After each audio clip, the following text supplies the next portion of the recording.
తెలంగాణ అంతటా మే 6 వరకు ఉరుములతో కూడిన వర్షాలు పడతాయని వాతావరణ శాఖ అంచనా వేసింది. వానలకు తోడు ఉరుములు, మెరుపులతో కూడిన వర్షాలు, ఈదురుగాలులు వీచే అవకాశం ఉందని తెలిపింది. ఈ మేరకు అనేక జిల్లాలకు ఎల్లో అలర్ట్ జారీ చేసింది. ఉదయం పూట ఎండలు మండిపోతున్నా సాయంత్రం వేళల్లో ఇలాంటి వాతావరణం నెలకొనే అవకాశం ఉందని తెలిపింది. ఇవాళ నిజామాబాద్, జగిత్యాల, ఆదిలాబాద్, హైదరాబాద్ సహా మధ్య, ఉత్తర జిల్లాలకు హెచ్చరికలు కొనసాగనున్నాయి.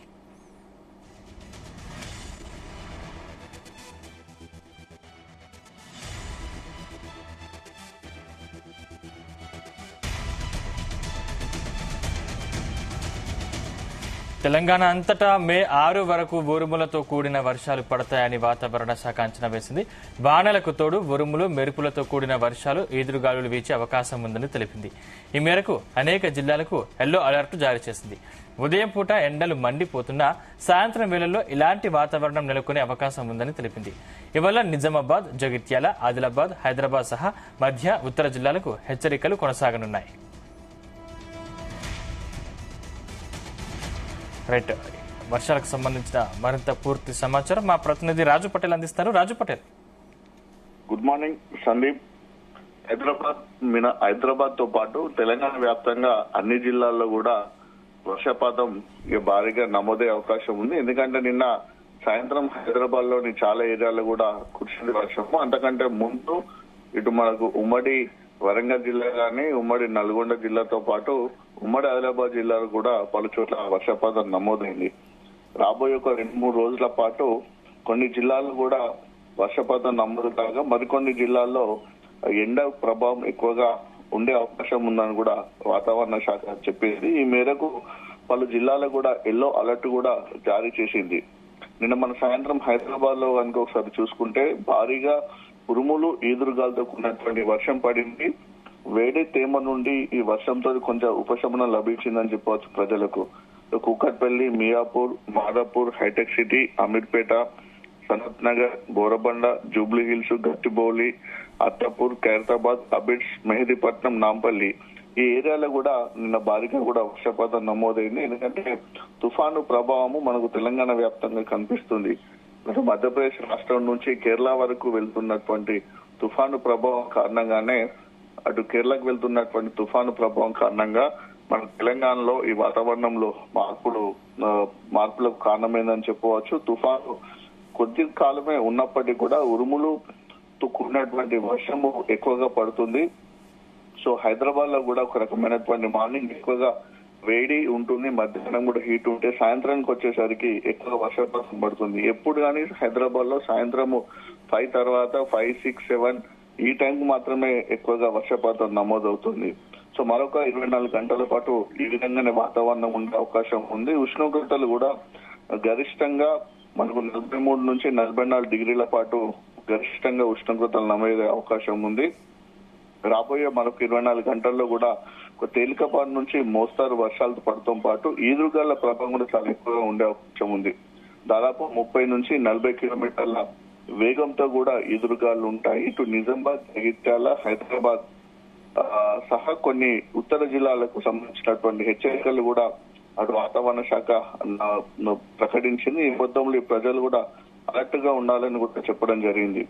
ఎందుకంటే నిన్న హైదరాబాద్ సచివాలయం కూడా మన విపత్తు నిర్వహణ శాఖకు సంబంధించినటువంటి పొంగులేటి శ్రీనివాస్ రెడ్డి కూడా ఒక రివ్యూ మీటింగ్ నిర్వహించారు. హీట్ వేవ్ యాక్షన్ ప్లాన్ 2025 కూడా రిలీజ్ చేశారు. ఎందుకంటే ఈ ఎండలు ఎక్కువగా ఉంటున్నాయి, వడగాలు ఎక్కువగా ఉంటున్నాయి, ప్రభావం ప్రజల మీద ఎఫెక్ట్ ఎక్కువగా ఉంటుందని హీట్ వేవ్ యాక్షన్ ప్లాన్ 2025 కూడా రిలీజ్ చేశారు. ఇందులో ముఖ్యంగా మనకు తెలంగాణలో కంప్లీట్ గా మనకు 612 మండలాలు ఉంటాయి. 558 మండలాలు కూడా హీట్ ఎక్కువగా ఉన్న మండలాలుగా, ఉష్ణోగ్రత ఎక్కువగా నమోదుతున్న మండలాలుగా, అలానే వడదెబ్బ అంటే వడగాళ్ల ప్రభావం ఎక్కువ ఉన్న మండలాలుగా కూడా గుర్తించారు. 612 మండలాలు తెలంగాణలో ఉంటాయి. 588 మండలాలను కూడా ఎక్కువగా ఉష్ణోగ్రత ఉండి వడదెబ్బ ప్రభావం ఎక్కువగా ఉన్న మండలాలుగా గుర్తించారు. సో గతంలో వడదెబ్బతో చనిపోతే ప్రభుత్వం 50,000 రూపాయల పరిహారం ఇచ్చేది. ఇప్పుడు దాన్ని పెంచి 4 లక్షల రూపాయల వరకు పరిహారాన్ని కూడా ప్రభుత్వం పెంచింది. దాంతో పాటు ఇండస్ట్రియల్ సెక్టార్ లో పనిచేసేటువంటి కార్మికులను కూడా షిఫ్ట్ల వారీగా రొటేషన్ పద్ధతిలో కూడా విధులు నిర్వహించాలి. వ్యవసాయం సంబంధించినటువంటి రైతులు కానీ కూలీలు కూడా మార్నింగ్ టైం ఎక్కువగా పని చేసుకోండి, ఈవినింగ్ టైం ఎక్కువ పని చేసుకోండి, ఆఫ్టర్నూన్ మధ్యలో వడగాళ్ల ప్రభావం ఎక్కువగా ఉంటుంది కాబట్టి ఎక్కువగా ఈ వడగాళ్ళ ఎఫెక్ట్ అనేది వ్యవసాయ రంగం మీద ఆధారపడి పనిచేస్తున్న వారికి ఎక్కువగా తాకే అవకాశం ఉంటుంది. గాళ్ళ ప్రభావం వీరికి ఎక్కువగా ఉంటుంది కాబట్టి జాగ్రత్తలు కూడా తీసుకోవాలని చెప్పి ప్రభుత్వము సిఎస్ఆర్ అంటే ఎక్కడెక్కడ సిఎస్ఆర్ సంబంధించిన కంపెనీలు ఇండస్ట్రీలు ఉంటాయి, వాళ్ళు సిఎస్ఆర్ నిధుల నుంచి ప్రభుత్వానికి ఆదేశాలు కూడా జారీ చేశారు. ప్రజలకు ఉచితంగా మజ్జిగ ప్యాకెట్లు కానీ, ఓఆర్ఎస్ ప్యాకెట్లు కానీ, అలానే మంచినీటి కేంద్రాలు కానీ, వాటర్ ట్యాంకులు కానీ ప్రొవైడ్ చేసుకొని కూల్ వాటర్ ప్రొవైడ్ చేయాలని, చలివేంద్రాలు కూడా ఏర్పాటు చేయాలని, సో ఆయా జిల్లాలో ఉన్నటువంటి కలెక్టర్ కానీ, ఎంఆర్ఓలు కానీ, అధికారులు కూడా స్వచ్ఛంద సంస్థలు ఏవైనా ఉంటే, ఎన్జిఓస్ ఉంటే వారి సహకారం తీసుకొని మెయిన్ బస్ స్టాండ్ సెంటర్లో, రైల్వే సెంటర్లో, కూడళ్లలో, పబ్లిక్ ఎక్కువ ఉన్నటువంటి మార్కెట్ సెంటర్లో కూడా అక్కడ వాళ్ళకి వాటర్ దొరకదు కాబట్టి చలివేంద్రాలు ఏర్పాటు చేయడము, మజ్జిగ ప్యాకెట్లను కూడా పంపించేసి ఈ ఎండ తీవ్రత ప్రభావం నుంచి, వడగళ్ల ప్రభావం నుంచి ప్రజల్ని సంరక్షించడానికి ప్రభుత్వం కానీ, ఎన్జిఓస్ కానీ వివిధ సిఎస్ఆర్ నిధులను కేటాయించడం, సేఫ్టీ పొజిషన్ లోకి తీసుకురాళ్ళు కూడా సమీక్ష కూడా నిర్వహించడం జరిగింది. సో ప్రస్తుతాన్ని ఉన్నటువంటి సిచ్యువేషన్ మనకు 2-3 రోజుల పాటు కొనసాగే అవకాశం ఉంది. మనకు అటు ఉమ్మడి వరంగల్ జిల్లాలో ముఖ్యంగా అంటే ఐకేపీ సెంటర్ల వద్దకి ఇప్పటికే ధాన్యం చేరుకుంది. అంటే ముఖ్యంగా ఒకవేళ వడ్లు తడిస్తే పరిస్థితి ఏంటి, వాటికి సంబంధించి ఎటువంటి జాగ్రత్తలు తీసుకోవాలని అధికారులు చెప్తా ఉన్నారు? ఇది ఇప్పుడు చాలా, ఎందుకంటే రైతులు తీవ్రంగా నష్టపోతున్న పరిస్థితి. నిన్న కురిసినటువంటి వర్షానికి, మొన్న కురిసినటువంటి వర్షానికి అటు మనకు ఉమ్మడి వరంగల్ జిల్లా సంబంధించినటువంటి భూపాలపల్లి కానీ, ములుగు కానీ, అటు మహబాద్ జిల్లాలో కూడా తీవ్రమైనటువంటి పంట నష్టం జరిగిందని చెప్పవచ్చు. అంటే ఇక్కడ ఐకేపీ కొనుగోలు సెంటర్లలో కానీ, పిఎస్సి సెంటర్లో కానీ, మార్కెట్ యార్డులో తరలించినటువంటి ధాన్యం తడిసిపోయింది, వరద ప్రభావానికి కొట్టుకుపోయింది. నిన్న మహదేవ్పూర్ మండలంలో ఐకేపీ భూపాలపల్లి జిల్లా, జయశంకర్ భూపాలపల్లి జిల్లా మహదేవ్పూర్ మండలంలో ఉన్నటువంటి ఐకేపీ సెంటర్ లో 180 మంది రైతులు తమ ధాన్యాన్ని తీసుకొని వస్తే 140 మందికి రైతులకు సంబంధించిన ధాన్యం తడిసిపోయింది, కొట్టుకుపోయింది.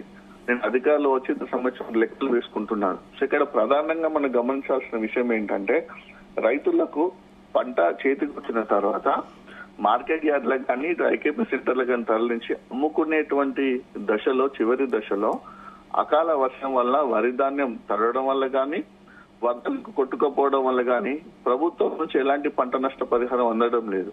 రైతులు తీవ్రంగా నష్టపోతున్నారు. ఇక ప్రధానంగా చూసుకుంటే ఎక్కువ శాతం కౌలు రైతులు ఉన్నారు. నిన్న మహదేవ్పూర్ మండలంలో సంబంధించిన ఐకేపీ సెంటర్ లో కొట్టుకుపోయినటువంటి 140 మంది రైతులలో 90 నుంచి 100 మంది రైతులకు కౌలు రైతులు ఉన్నారు. కౌలుకు తీసుకుని భూమిని సాగు చేసి పంటలు పండించుకుంటున్నారు. ఒకవేళ ప్రభుత్వం ఏమైనా పరిహారం ఇవ్వాలనుకుంటే అది నేరుగా పంట భూమి ఎవరి పేరు ఉందో వాళ్ళ పట్టదారులకు పోతుంది తప్ప కౌలు రైతులకు పరిహారం ఉండడం లేదు. అంటే ఇట్లా పంట నష్ట పరిహారం కూడా కౌలు రైతులకు దక్కని పరిస్థితి ఉంది. సో దీంతో తీవ్రంగా కౌలు రైతులు కంప్లీట్ గా అప్పుల్లో కూరుకుపోతున్నారు, ఆత్మహత్యలు చేసుకునేటువంటి పరిస్థితి సంభవిస్తుంది. సో ఇట్లా పంట నష్ట పరిహారము అటు రైతులకు అందట్లేదు, ఇటు కౌలు రైతులకు పూర్తిగా నష్టపోతున్నారు. సో ఈ సిచ్యువేషన్ ఉంది. దీన్ని ప్రభుత్వం తమను ఆదుకోవాలని కూడా కౌలు రైతులు చెప్తున్నారు.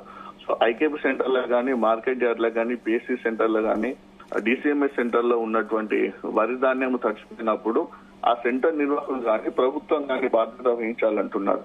ఎంత నిర్లక్ష్యంగా ఉందంటే గవర్నమెంట్ కానీ, వ్యవసాయ శాఖ కానీ, ఇదివరకు సబ్సిడీ మీద రైతులకు టార్పాలిన్ కవర్స్ ఇచ్చేవారు. ఇలాంటి వర్షం పడ్డప్పుడు కానీ, వరద వచ్చినప్పుడు కానీ ధాన్యాన్ని రక్షించుకోవడానికి ఎక్కడైతే మన సెంటర్ లో మన వరి ధాన్యం మోస్తామో అక్కడ ఉన్నటువంటి సెంటర్ నిర్వాహకులు కానీ, మార్కెట్ యార్డ్ నుంచి కానీ రైతులకు టార్పాలిన్ కవర్స్ ఇచ్చి ఆ కవర్ల ద్వారా కప్పడం ద్వారా ఇప్పుడు వరి ధాన్యాన్ని రక్షించుకునే పరిస్థితి ఉండేది. ఇప్పుడు కంప్లీట్ గా ఇవ్వడం లేదు. గతంలో సబ్సిడీ ద్వారా కూడా ప్రభుత్వం ఇచ్చేవారు. ఎగ్జాంపుల్ 1000 రూపాయలకు ఒక టార్పాలిన్ కవర్ ఉంటే 50% సబ్సిడీ తోటి రైతులకు ఇచ్చేవారు, రైతులు కొనుక్కునేవారు. సో ఇప్పుడు ఆ పరిస్థితి లేదు. టార్పాలిన్ కవర్ కూడా కొనుక్కోవాలంటే 4,000 రూపాయలు ఖర్చు అవుతుంది కాబట్టి రైతులంతా భారాన్ని మోయలేకపోతున్నారు. సో పంటను రక్షించుకోవడానికి, వరి ధాన్యాన్ని వర్ష ప్రభావం నుంచి సేఫ్ గా ఉంచుకోవడానికి అక్కడ ఉన్నటువంటి తగిన ప్రికాషన్స్ లేకపోవడం, తగినటువంటి చర్యలు లేకపోవడం వల్ల కూడా రైతులు తీవ్రంగా నష్టపోతున్నారు. సో తమకు పంట నష్ట పరిహారం చెల్లించాలంటున్నారు. ఇక్కడ మామిడి రైతుల పరిస్థితి కూడా చాలా ఘోరంగా ఉందని చెప్పవచ్చు. మొన్న కురిసినటువంటి ఈ ఈదురుగాల ఎఫెక్ట్ వల్ల, వర్షం ఎఫెక్ట్ వల్ల అటు పెద్దపల్లి జిల్లాలో కానీ, ఇటు మంచిర్యాల జిల్లాతో పాటు ఇటు నిర్మల్ జిల్లాకు సంబంధించినటువంటిది మామిడి రైతులకు చాలా నష్టం జరిగిందని చెప్పవచ్చు. చెట్లు కొమ్మలు కూడా కింద పడిపోయాయి, మామిడి కాయలు మొత్తం కూడా కంప్లీట్ గా రాలిపోయాయి. సో వాళ్ళకు ఉద్యానవన శాఖ నుంచి కానీ ఎప్పుడు కానీ పంట మామిడి నష్టం జరిగినప్పుడు వాళ్ళకి పరిహారం అందించే అవకాశం ఉండేది. సో ఇప్పుడు రైతులకు కూడా ఆ పరిస్థితి లేకుండా పోయింది. సో ఏ రకంగా చూసినప్పుడు కూడా ఇది చాలా క్రియాశీలకమైనటువంటి పరిస్థితి. అంటే రైతులకు సంబంధించినటువంటి పంటలను అమ్ముకునేటువంటి లాస్ట్ స్టేజ్ ఇది. అప్పుడు మామిడి తోట గాని, ఇటు వరి ధాన్యం గాని, అటు మిర్చి గాని, మిగతా ఏదన్నటువంటి సీజనల్ పంటలకు సంబంధించినంత కూడా వాణిజ్య ఉత్పత్తులకు సంబంధించి కాకుండా సీజనల్ సంబంధించినటువంటి పంటలకు సంబంధించినటువంటి మెయిన్ చివరి దశ ఇది. మరొక వారం 10 రోజులు అయితే కంప్లీట్ గా అటువంటి వరి ధాన్యాలు కానీ పంటలను అమ్ముకునే దశలో ఇట్లా అకాల వర్షాల వలన పూర్తిగా నష్టపోతున్న పరిస్థితి, రైతులకు తీవ్రమైన నష్టం జరుగుతుంది. కనీసం అధికారులు వస్తున్నారు, చూస్తున్నారు, పోతున్నారు తప్ప రైతులకు సంబంధించిన లెక్కలు కూడా చెప్పడం లేదు. ఈదురుగాళ్లతోటి అటు పూరి గుడిసెలకు సంబంధించినటువంటి గుడిసెలు లేచిపోతున్నాయి, రేకులు కూడా పైకప్పు కూడా లేచిపోతున్నాయి. కొన్నిసార్లు ప్రజలకు ప్రాణాపాయం కూడా జరుగుతుంది. సో ఇలాంటి విషయాల్లో కూడా ఎలాంటి ప్రికాషన్స్ లేకపోవడంతో కూడా ప్రజలు ఇబ్బంది పడుతున్నారు. ఒకవైపు ఉష్ణోగ్రత ఎక్కువగా ఉంటుంది, టెంపరేచర్ ఒకవైపు ఎక్కువగా ఉంటుంది, మరోవైపు ఈ ఎఫెక్ట్ వెదర్ ఎఫెక్ట్ వలన ఇటు క్రిములో నింబస్ మేఘాల ప్రభావం వల్ల కానీ, అటు వేరే వేవ్స్ వలన కానీ కూడా వర్షాలు పడడం, ఎదురుగాలు పడడము, వడగళ్ల ప్రభావంతో కూడా ప్రజలు చాలా ఇబ్బందులు పడుతున్నటువంటి పరిస్థితి. డిఫరెంట్ టైప్ ఆఫ్ వెదర్ అయితే మనకు తెలంగాణ కనిపిస్తుంది. Thank you Raju Patel.